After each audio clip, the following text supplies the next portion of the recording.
Hello, আসসালামু আলাইকুম viewers, সবাই কেমন আছেন? ৮ মে ২০২৬ সাপ্তাহিক চাকরির খবর পত্রিকা প্রকাশিত হয়েছে। এই চাকরির পত্রিকায় বিভিন্ন নিয়োগ বিজ্ঞপ্তি প্রকাশিত হয়েছে। আমরা দেখতে পাচ্ছি বাংলাদেশ পরমাণু শক্তি কমিশন পদ সংখ্যা ১৩০ জন, ইসলামিক ফাউন্ডেশনের চাকরি পদ সংখ্যা ৬৫ জন, বাংলাদেশ ব্যাংকের অধীনে চাকরি পদ সংখ্যা ১২৬ জন।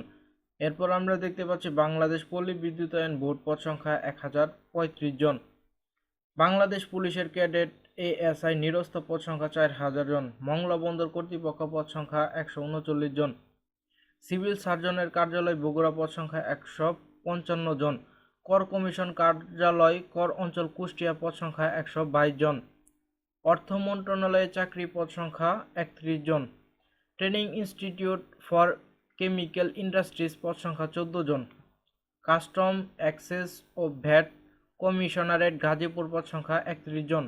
এছাড়াও কিছু বেসরকারি প্রতিষ্ঠানে নিয়োগ বিজ্ঞপ্তি প্রকাশিত হয়েছে। আমরা দেখতে পাচ্ছি Lanka Bangla finance PLC, ACI motors limited, Pran group, Digicon technology limited, Jamuna electronics and automobiles, Bombay sweets and company limited, মেঘনা bank PLC, Walton hitech industries PLC, Nitol motors limited, Shahjalal Islami bank PLC, Uttara motors limited, Deco foods limited.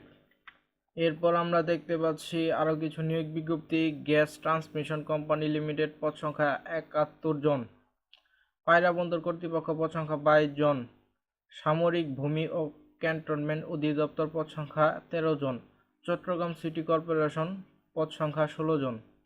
এই ছিল আজকের ভিডিওটি ভালো লাগলে like করবেন, share করবেন। আপনি যদি জব বার্তা 24 বিডি ইউটিউব চ্যানেলে নতুন দর্শক হয়ে থাকেন তাহলে অবশ্যই চ্যানেলটা সাবস্ক্রাইব করে নোটিফিকেশন বেলটা অল করে রাখবেন। যারা অলরেডি সাবস্ক্রাইব করছেন তাদেরকে অসংখ্য ধন্যবাদ।